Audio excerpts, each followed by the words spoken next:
Auspician este programa Consejo de Médicos de la Provincia de Córdoba.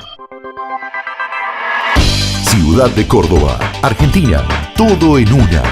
Descubrila. Municipalidad de la Ciudad de Córdoba. ¡La Muni! Unión de Educadores de la Provincia de Córdoba, junto a los docentes en defensa de la educación pública. Una vida dedicada a la salud merece dignidad y reconocimiento. Caja de Previsión Social para profesionales de la salud de la provincia de Córdoba.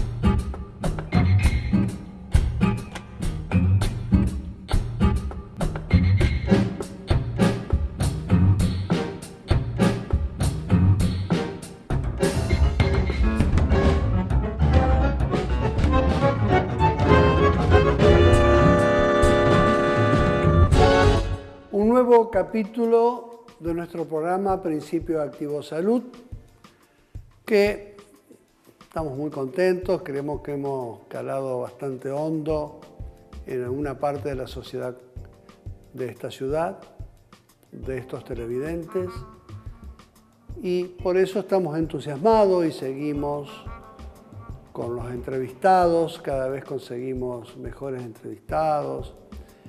Y a veces repetimos algunos. Hoy vamos a repetir a uno que ha gustado muchísimo a nuestros televidentes cuando estuvo, que es el profesor de Educación Física, Mario Di Santo. Lo dejé a Marcos que lo presente porque él es un admirador de Mario y lo va a terminar de presentar. Sí, Ricardo. Bueno, todo el mundo conoce esta figura de la educación física y de las ciencias del movimiento, que es Mario Di Santo. Con él vamos a hablar de un tema relativamente nuevo por las evidencias científicas que empiezan a aparecer y que sustentan justamente lo que nos va a hablar Mario. Y es el movimiento como una parte de la terapia contra el dolor. Es habitual en las indicaciones médicas que ante patologías que presentan dolor habitualmente, la indicación primera sea el reposo y muchas veces el reposo absoluto. Sin embargo, como le comentaba, hay nuevos trabajos científicos que empiezan a demostrar cómo el movimiento empieza a tener un efecto contrario y que puede aliviar estos dolores y mejorar las condiciones de los pacientes. De esto nos va a hablar Mario Di Santo. Eso es tan así y es tan antiguo que hay muchos dolores que, sobre todo la gente más grande, experimenta cuando se levanta de dormir. Duerme 7 o 8 horas y cuando se levanta le duele desde la nuca hasta el dedo gordo del pie. Y a medida que va al baño, que se baña, que desayuna y que camina, se olvida de los dolores. Ese dolor reaparece al otro día a la mañana. Y eso demuestra que el movimiento ayuda a calmar esos dolores típicos porque creo que Mario en nuestro reportaje va a hablar del movimiento en la gente grande, en la gente de más edad. Sí, eso lo vamos a ver en otro programa, pero está también directamente relacionado con esto, tienen un vínculo directo. Tienen un vínculo directo, es decir, el movimiento indudablemente ayuda a despejar esos dolores. Y Mario Di Santo es un estudioso, lo ha experimentado muy bien y tiene una clientela que lo sigue porque realmente le soluciona problemas. Bueno, vamos a la entrevista, te escuchamos, Mario. Vamos a responder no desde la voz de la medicina, sino vamos a responder desde la voz del estado actual de investigación en las relaciones entre dolor y control motor. Hay líneas de investigación en laboratorios de control motor en el mundo, en el hemisferio norte, particularmente en países nórdicos, que se denominan Pain in Motion, eso quiere decir el dolor en el movimiento, y han estado en los últimos años profundizando el estudio de las relaciones entre el dolor y el movimiento, estableciendo en primer lugar una diferencia entre lo que es el dolor agudo y el dolor crónico complejo. El dolor agudo muchas veces hasta mejora la coordinación. Uno cuando pisa una tachuela o lo queman hasta pega un salto coordinativamente más complejo, más sinérgico y más armonioso para evitar el dolor, lo cual incrementa la variabilidad motora. Sin embargo, cuando se produce la transferencia al dolor crónico, ya la realidad cambia absolutamente y va generando progresivamente severas consecuencias a nivel de las estructuras coordinativas, que muy globalmente se pueden clasificar en tres estas consecuencias. Por un lado, el efecto que tiene sobre la diferencia motora, lo que sería el output motor, la descarga motora, la alteración que produce sobre la aferencia, que eso quiere decir la sensibilidad motora, y finalmente las consecuencias a nivel de la relación entre la activación del sistema nervioso simpático y parasimpático. Con respecto al output motor, genera básicamente los siguientes efectos. Altera primero el patrón de reclutamiento, inhibiendo principalmente las fibras lentas que se encargan de la estabilidad, la postura y la coordinación fina. Por eso progresivamente vamos perdiendo capacidad estabilizadora con el dolor crónico. Por otro lado, altera el patrón de movimiento, en donde vamos generando progresivamente gestos compensatorios. Y de lo que fue el foco inicial se va trasladando por sobrecarga funcional y termina rompiendo otro tipo de eslabones. La pubalgia es un ejemplo típico en donde terminamos haciendo crisis en el pubis, probablemente a partir de problemas generados en otros lados. Y también una sobrecarga sobre músculos que comparten el esfuerzo.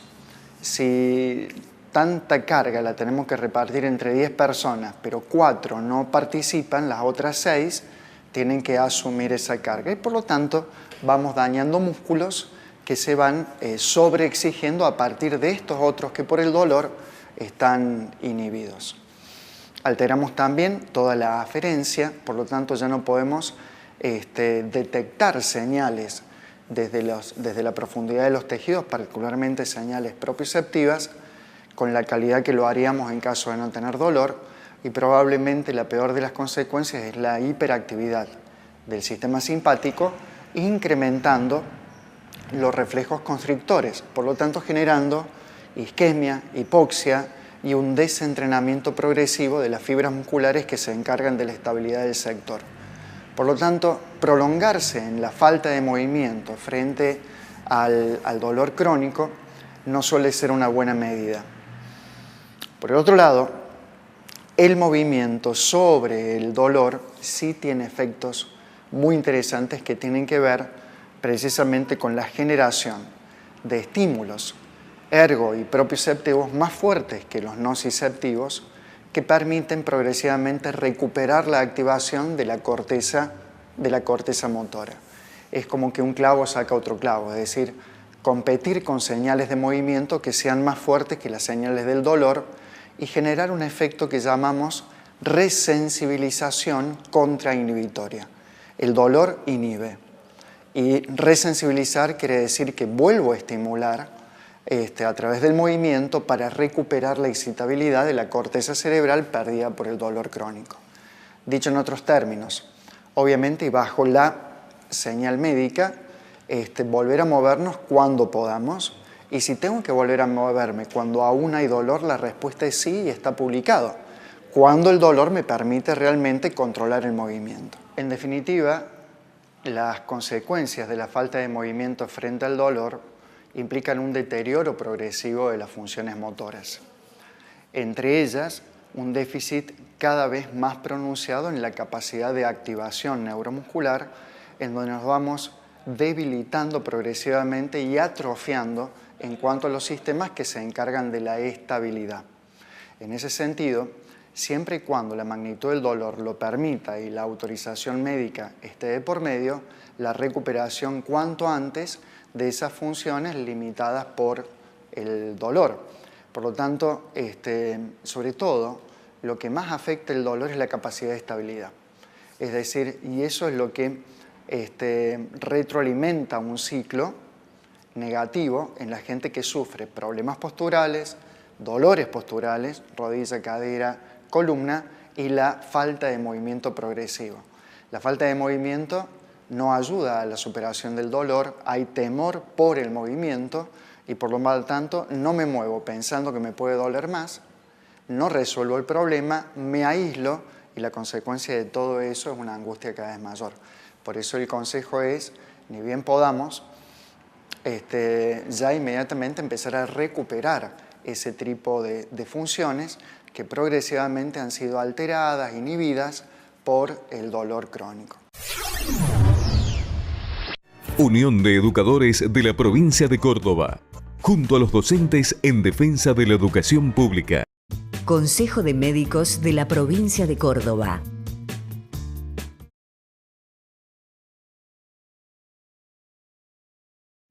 No esperes a que te lo pidan. Dona sangre hoy. Fundación Banco Central de Sangre. Fechas para la rematriculación en el Consejo de Médicos de la Provincia de Córdoba. Altagracia, 12, 13 y 14 de octubre.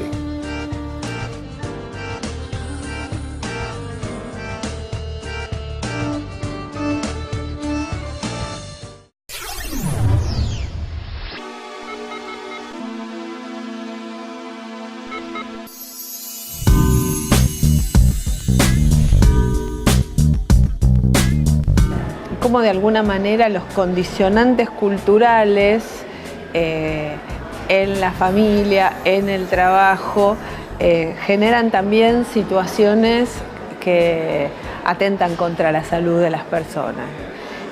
Y si pensamos en el sector docente, por ejemplo, cuando la sobrecarga laboral o la doble o triple jornada laboral, inclusive en el sector docente, una jornada laboral no reconocida por el salario, porque cuando se dice las maestras trabajan 4 horas o el tiempo laboral docente es solo el tiempo frente a alumnos, ahí hay toda una compleja articulación entre características del trabajo que son para todos y todas, pero también, en particular en los niveles inicial y primario, una articulación con la sobrecarga que las mujeres tienen en la doble o triple jornada laboral. El trabajo invisible femenino forma parte también, desde el punto de vista del trabajo invisible de las maestras, y esto obviamente es atentatorio contra su salud, en el sentido amplio y también en el sentido estricto de padecer, de ser una fuente de padecimiento, ¿no? Y creo que la perspectiva de género fue mostrando cómo ciertas prácticas de la vida cotidiana se asumen, se naturalizan, se reproducen y hacen daño, son tóxicas o enferman, y tienen mucho que ver con las formas de construcción de las identidades de las personas, en la que también evidentemente hay factores históricos, no es solamente, creo, una dinámica familiar, local o una dinámica en una escuela, hay factores históricos que hacen que trabajemos más horas que las que el cuerpo nos da, o la alimentación, o la sobrecarga emocional, psicológica, que implica con frecuencia hacerse cargo de la totalidad de las responsabilidades, por ejemplo, domésticas. Estas cuestiones culturales que hacen a lo femenino y hacen a lo masculino, creo que también inciden en formas particulares de vivir y de padecer el cuerpo que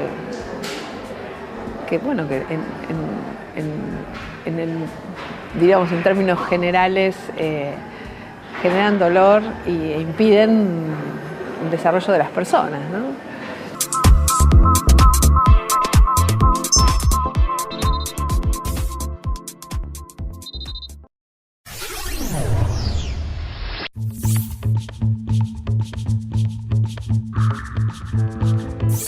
En cuanto a la seguridad transfusional, que venimos trabajando y se viene trabajando permanentemente, y eso con los nuevos avances de las técnicas, tecnología, lo venimos haciendo y estamos hoy estamos al mejor nivel de excelencia en cuanto a análisis de enfermedades transmisibles, a lo que se interroga al donante y todo lo demás, se viene haciendo y hoy Argentina y Córdoba en eso no está por debajo del resto del mundo. Sí, vuelvo a insistir, la importancia de la donación voluntaria habitual de sangre, pero en esto hay tres cosas fundamentales o aristas fundamentales en cuanto a la seguridad transfusional. Por un lado, lo primero, una correcta indicación en una institución médica del paciente y lo que va a necesitar el paciente, ¿no? Por otro lado, una buena selección, predonación del donante que viene, vuelvo a insistir, la educación de ese donante, la información que se le da en el banco de sangre en las paredes, quién puede donar, quién no debe donar, quién debe posponer esta donación un cierto tiempo. Hay mitos, por ejemplo, los tatuajes, una persona que hizo tatuaje, bueno, toda persona que tiene una situación de riesgo para una enfermedad transmisible por sangre, como son tatuajes, acupuntura, cirugías, situaciones, relaciones ocasionales sin preservativo con personas desconocidas. Todas son situaciones de riesgo que la persona tiene que posponer esa donación un año. Desde que tuvo esa situación, por ejemplo, un tatuaje, después de un año que ha pasado el último tatuaje, puede donar sangre sin ningún problema, ¿no? Todas son situaciones en las cuales las personas simplemente entrando a internet, las condiciones generales son las mismas para todos, ¿no? Fundamentalmente esto. Eso en cuanto a la selección, además de un pequeño examen físico que hacemos ahí, y después sí lo que es la detección de enfermedades transmisibles por sangre. Córdoba, a diferencia de otros países, además de las exigencias nacionales que son para la sífilis, hepatitis B, hepatitis C, HIV, Chagas, brucelosis y HTLV1 y 2, que es un retrovirus similar al HIV, Córdoba tiene la particularidad que hay una resolución ministerial de 2010 que además de buscar esto en todas las unidades de sangre, además hacemos 3 pruebas adicionales que ya no buscamos la respuesta del organismo hacia la entrada de la bacteria, o del microorganismo, perdón, que es el anticuerpo, sino que buscamos virus o parte del virus. Esto significa la biología molecular en banco de sangre. Córdoba es el único país, la única provincia del país que tiene exigibilidad de que toda unidad transfundida sea analizada además por técnicas de biología molecular. Y esto nos permite acortar ese periodo de ventana en cuanto uno no puede detectar, desde que uno se contagia hasta que lo detectamos en sangre por los anticuerpos, lo detectamos por estas técnicas. Entonces hoy la sangre, sobre todo en Córdoba, es una práctica muy segura las transfusiones de sangre, ¿no? Pero vuelvo a insistir, y recordemos, para darle seguridad al 100% necesitamos que además de esto el donante sea un donante voluntario y habitual de sangre. Unión de Educadores de la Provincia de Córdoba, junto a los docentes en defensa de la educación pública. Consejo de Médicos de la Provincia de Córdoba.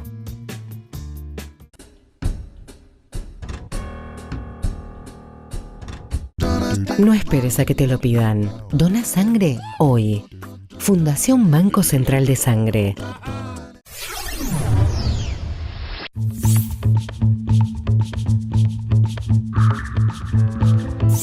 Entre ellas hay una que ha sido muy estudiada últimamente, que es la fibromialgia. Hay mucha producción sobre la neurología del dolor en la fibromialgia, hasta inclusive hay experiencias muy interesantes con estimulación magnética transcraneal para modificar precisamente la red neurológica sensorial del dolor y la recuperación de la capacidad motora, en donde el tipo de movimiento inclusive nos atreveríamos a decir no conservador, complejo, hasta agresivo para el tejido conectivo y logra muy buenos resultados en la refuncionalización del sujeto. Por supuesto, los problemas de columna, los distintos tipos de dolores crónicos, lumbalgia, dorsalgia, cervicalgia, acreditan muy al corto plazo la recuperación de la capacidad de activación neuromuscular y los síndromes, por supuesto, propios del movimiento repetitivo, como podrían ser coxalgias, pubalgias, en donde el reposo dentro de ciertos límites se justifica. Pero luego la idea es tratar de contrarrestar lo antes posible la consecuencia inhibitoria del reposo. Es decir, hay una inhibición por el dolor y el reposo de los músculos que se tienen que activar y hay una sobrecarga funcional de otros que tendrían que tener otra función. Es decir, un desorden muy grande en el control del movimiento.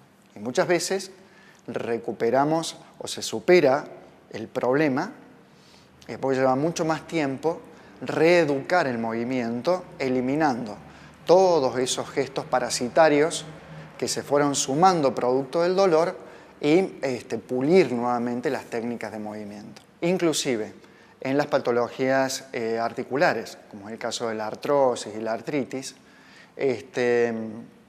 hay mucha producción de lo que es el ejercicio adaptado. Inclusive no solamente desde entrenamiento estabilizador, entrenamiento de movilidad que va recuperando progresivamente la capacidad del cartílago articular, sino también inclusive desde entrenamiento muscular que modificando el pH, ya sea para el lado ácido o para el lado básico, mejora la capacidad de recuperación funcional de la estructura articular en su totalidad. Por lo tanto, hoy es muy difícil encontrar patologías, por supuesto la hay, en donde la prescripción del ejercicio no sea requerida. Cada vez vamos descubriendo que hay más situaciones de enfermedad en donde se va encontrando el tipo de ejercicio justo, con respaldo de investigación, para que la persona salga de ese cuadro de falta de movimiento y recupere la alegría de vivir a partir de la superación de su control motor. Sería un mal negocio acostumbrarse a vivir con el dolor, resignarse debido a los efectos que el dolor crónico genera sobre las capacidades cognitivas, hasta inclusive sobre la evolución de la masa encefálica.